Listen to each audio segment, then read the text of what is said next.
అంతర్జాతీయ వాణిజ్యంలో డాలర్ పెత్తనాన్ని అనేక యూరోపియన్ దేశాలు వ్యతిరేకించాయి. ఇందులో భాగంగానే 25 ఏళ్ల కిందట యూరో కరెన్సీ ఆవిర్భవించింది. కాగా తాజాగా బ్రిక్స్ కూటమి దేశాలు కూడా ఉమ్మడి కరెన్సీ కోసం ప్రయత్నిస్తున్నాయి.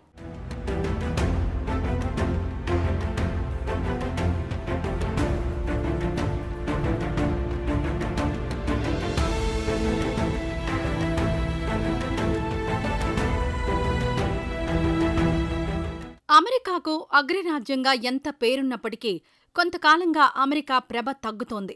అంతర్జాతీయ వాణిజ్యంలో చైనా నుంచి అమెరికా సవాలు ఎదుర్కొంటోంది. కొన్నేళ్లుగా అమెరికా, చైనా మధ్య అంతర్జాతీయ వాణిజ్యంలో ఆధిపత్య పోరు కొనసాగుతోంది. సోవియట్ యూనియన్ కాలగర్భంలో కలిసిపోయిన తరువాత చాలా కాలం పాటు అగ్రరాజ్యమైన అమెరికాకు ఎదురే లేకుండా పోయింది. ఒక మాటలో చెప్పాలంటే ఏకధ్రువ ప్రపంచం నడిచింది. అయితే ఆ తరువాతి కాలంలో చైనా ఆర్థికంగానూ సైనిక పరంగానూ బలపడింది. ఆర్థికంగా అగ్రరాజ్యమైన అమెరికాను కూడా సవాల్ చేసే స్థాయికి చైనా ఎదిగింది. ప్రపంచంలోనే బలమైన ఆర్థిక వ్యవస్థగా చైనా అవతరించింది. కొంతకాలంగా చైనా ఆర్థికంగా శరవేగంగా అభివృద్ధి చెందుతోంది.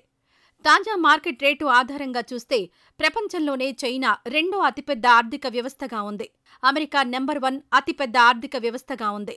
కొనుగోలు శక్తి ఆధారంగా చూస్తే చైనా ఇప్పటికీ అతిపెద్ద ఆర్థిక వ్యవస్థే.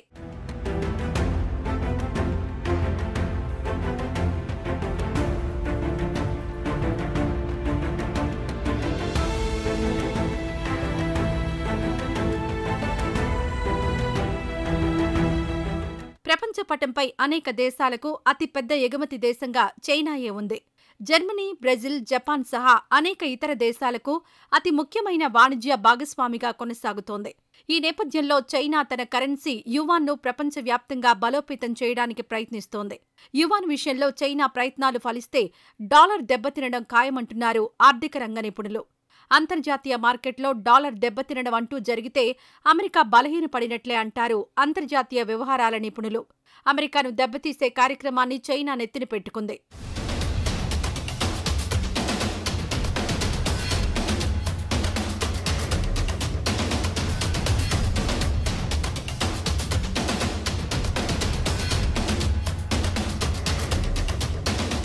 ఇదిలా ఉంటే ఒకప్పుడు ప్రపంచాన్ని శాసించిన డాలర్కు ప్రత్యామ్నాయంగా అనేక దేశాలు, అనేక అంతర్జాతీయ కూటములు ఉమ్మడి కరెన్సీల వైపు ప్రత్యేక శ్రద్ధ పెట్టాయి. అంతర్జాతీయంగా చూస్తే డాలర్ తర్వాత రెండో అతిపెద్ద కరెన్సీగా యూరో ఆవిర్భవించింది. అంతర్జాతీయ వాణిజ్యంలో డాలర్ ఆధిపత్యాన్ని నిలువరించాలన్న యూరోపియన్ దేశాల ఉక్కు సంకల్పంలో నుంచి దాదాపు 25 ఏళ్ల కిందట యూరో కరెన్సీ ఆవిర్భవించింది. అయితే డాలర్ తర్వాత రెండో అతిపెద్ద కరెన్సీగా యూరోకు పేరున్నప్పటికీ యూరోపియన్ యూనియన్ కూటమిలో అనేక అంతర్గత విభేదాలు లేకపోలేదు. అంతేకాదు అమెరికా నుంచి పరోక్షంగా అనేక ఒత్తిళ్లను కూడా యూరో కరెన్సీ ఎదుర్కొంటోంది. భవిష్యత్తులో యూరో కరెన్సీకి మంచి భవిష్యత్ ఉందని అంటున్నారు యూరోపియన్ ఆర్థికవేత్తలు. అయితే ఇప్పటికీ కూడా డాలర్ను ఢీకొట్టే స్థాయికి యూరో కరెన్సీ ఎదగలేదు.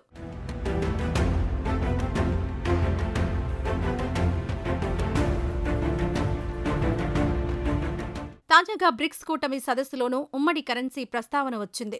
ప్రపంచ జీడీపీలో 35% పైగా ప్రాతినిధ్యం వహిస్తున్న బ్రిక్స్ కూటమి దేశాలు పరస్పర ప్రయోజనాల రీత్యా వ్యాపార, ద్రవ్య లావాదేవీలను సొంత కరెన్సీలో నిర్వహించుకోవాలని సూత్రప్రాయంగా నిర్ణయించుకున్నాయి.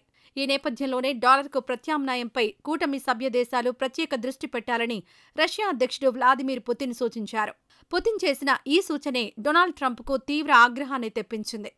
ఈ ఆగ్రహంతోనే బ్రిక్స్ కూటమి సభ్య దేశాలపై ట్రంప్ మహాశయుడు నిప్పులు చెరిగారు.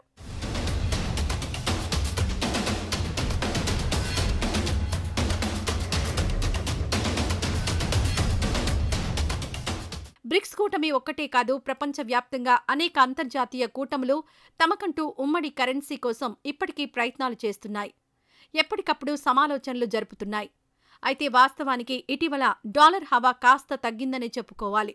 ప్రధానంగా వివిధ దేశాల విదేశీ మారక ద్రవ్య నిల్వల్లో, అలాగే అంతర్జాతీయ చెల్లింపుల్లో డాలర్ వాటా కొంతమేర తగ్గిందనే చెప్పుకోవాలి. బహుళ ధృవ ప్రపంచాన్ని కోరుకుంటున్న అనేక దేశాలు డాలర్ కరెన్సీకి ప్రత్యామ్నాయం వైపు ఆసక్తిగా ఎదురుచూస్తున్నాయి.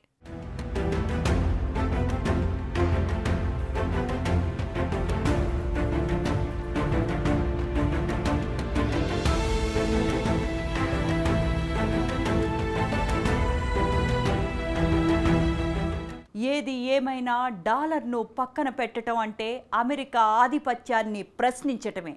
ఈ నేపథ్యంలోనే బ్రిక్స్ కూటమిపై నిప్పులు చెరిగారు ట్రంప్ మహాశయుడు.